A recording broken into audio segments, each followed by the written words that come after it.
with our today's class discussion. Let me close this here.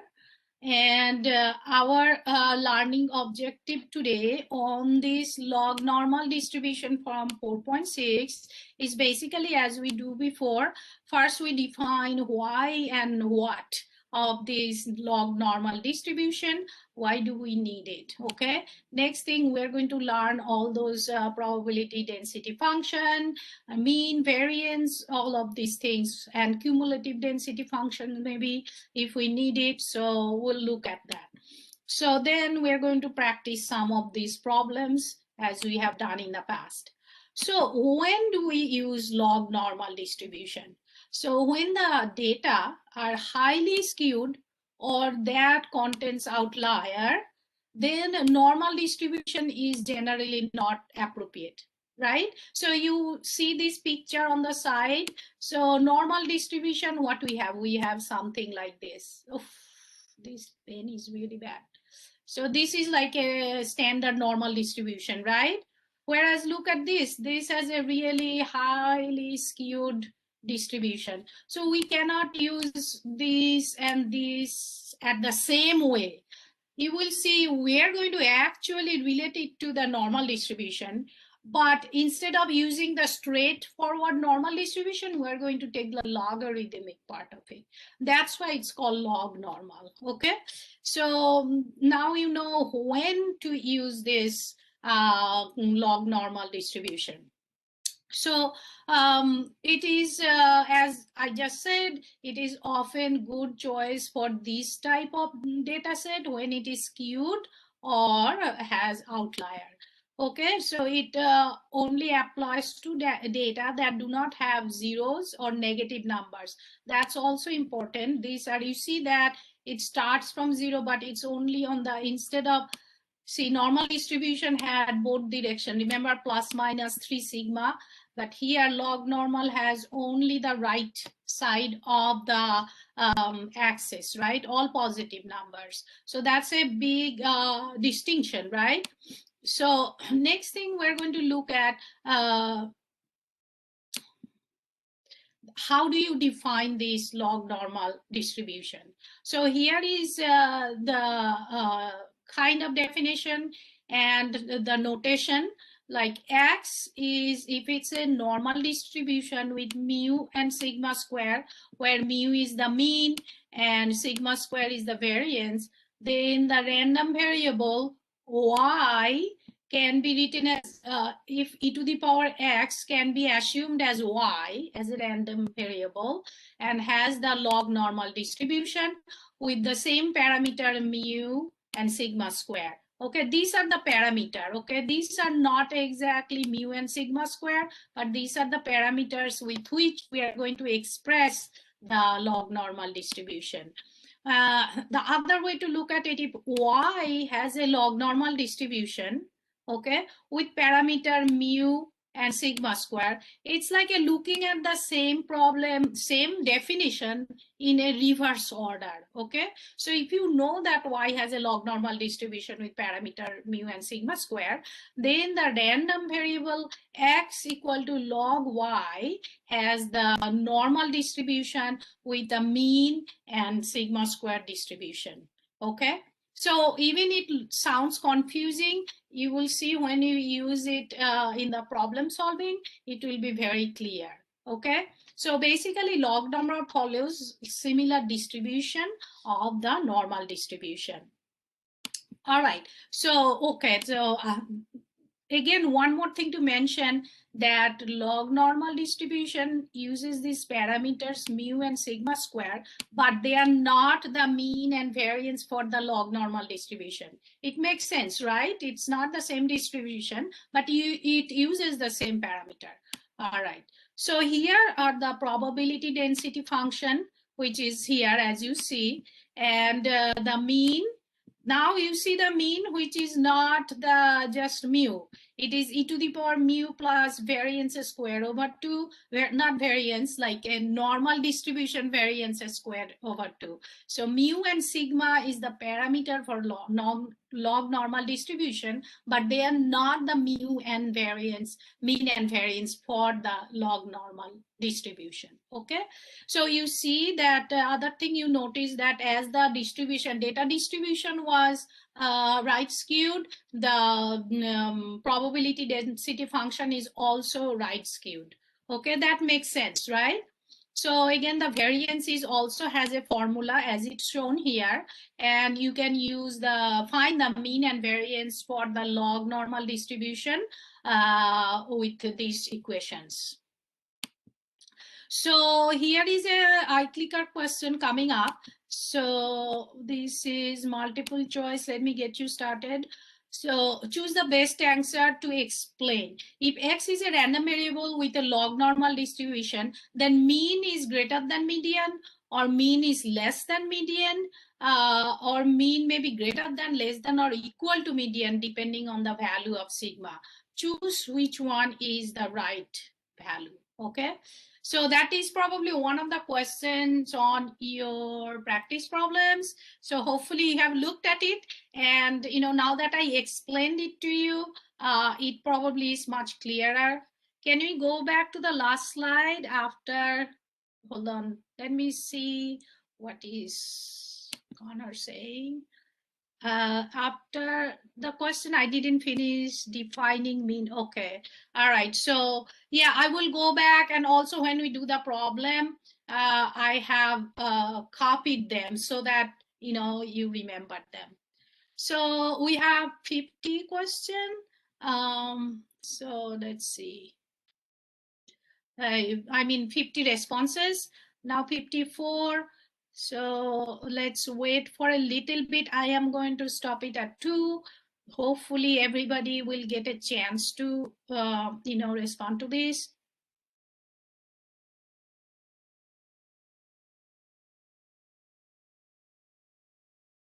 Okay, so I originally had 2 problems on log normal, but since we are kind of tight with the time, I will do only 1 problem, and that's what we have it on the class problems. So I think we have all of you have responded. So it's like everybody picks one or the other. So the most of you pick the B. Let's see what is the B. Mean is always less. Okay, so actually, since the log normal population is skewed to the right, the mean is always to be larger than the median. Now let's go back to the last page. The picture will clarify you for that. Okay, that one, right? So this is also good. Like I can, Connor wanted to see this and I wanted to explain that. So this is your distribution. The data set as well as your probability density function. It is right skewed, and for any right skewed distribution, your median is closer to the peak, which is median comes first, median. So this is, I'm going to write median, and then mean is the average, so it always comes farther away. Okay, so if you look at the picture, then only it clearly shows up in your mind that for a right skewed distribution, mean should be always more than the median, and if it would be less left skewed, it will be just the opposite. But for log normal, we have right skewed distribution. That's why this mean is always greater than median, and the correct answer is A. Okay, any question on this? Okay, so I think you understand now. Now let's go to our first problem. I'm going to close the chat now. So lifetime of a certain electronic component that operates in a high temperature environment is log normally distributed with mu equal to 1.2 and sigma equal to 4. Okay, so this is mu and sigma here are the parameters, okay? They are not the mean and standard deviation for the log normal distribution. All right, remember that. That's a very key concept. So find the mean lifetime, find the probability, find the median, find 98th percentile. Okay, let's do that. So let's start with the mean lifetime. As you have seen that, let's y be the lifetime of the component. We are assuming any random variable. Okay, that's y is one of those. Okay, so mean is expected value. E is for expected value. It is average. You have probably heard the many places. Sometimes they call it average. Sometimes they call it expected value. Sometimes they call it mean. So that's what we are defining mean with EY.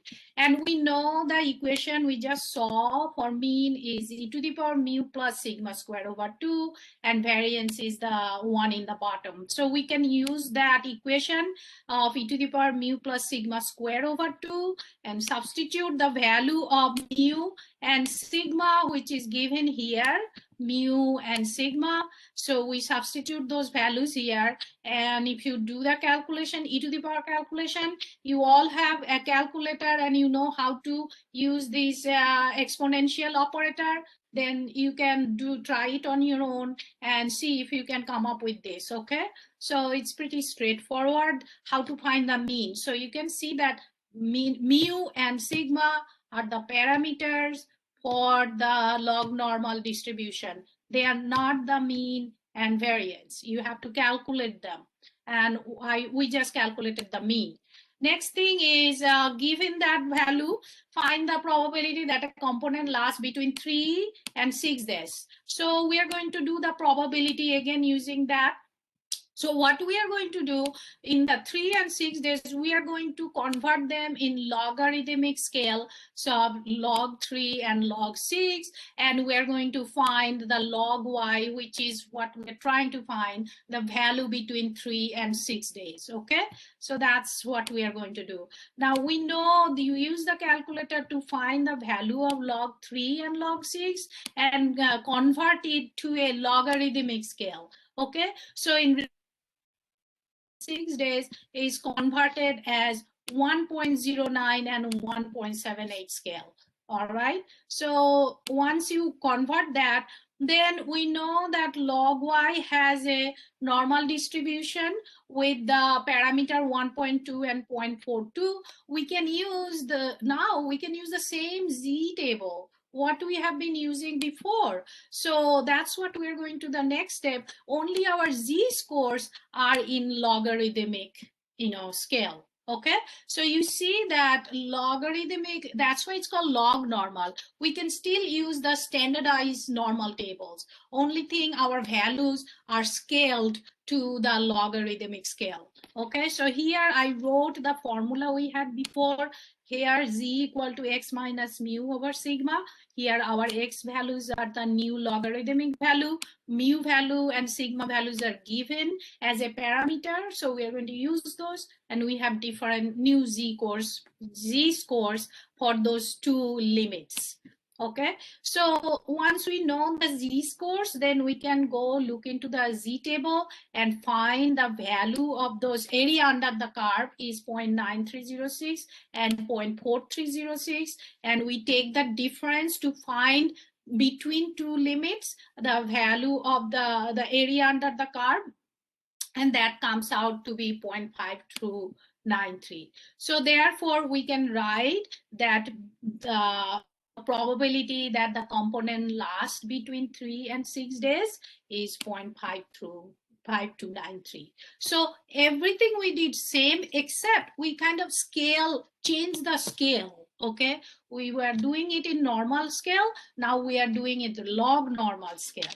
And you have probably seen this before. When there is a data which is not very uniform, we always convert it to the log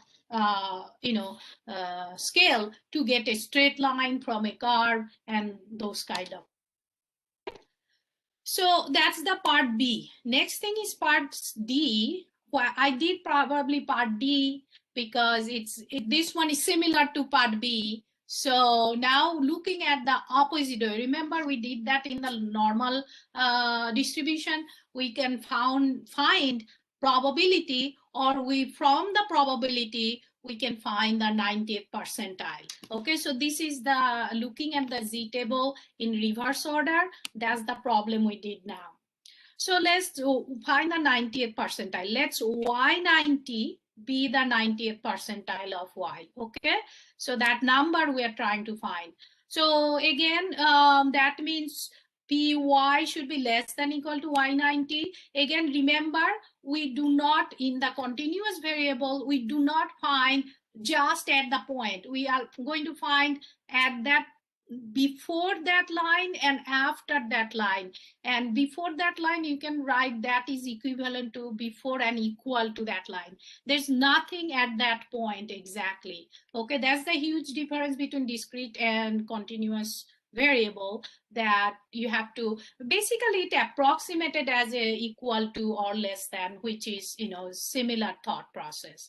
But anyway, so we are going to convert those in the log scale and write that equivalent to 0.9. So z-score, if we look into the z table in a reverse order, we are going to find z-score corresponding to 90th percentile is 1.28.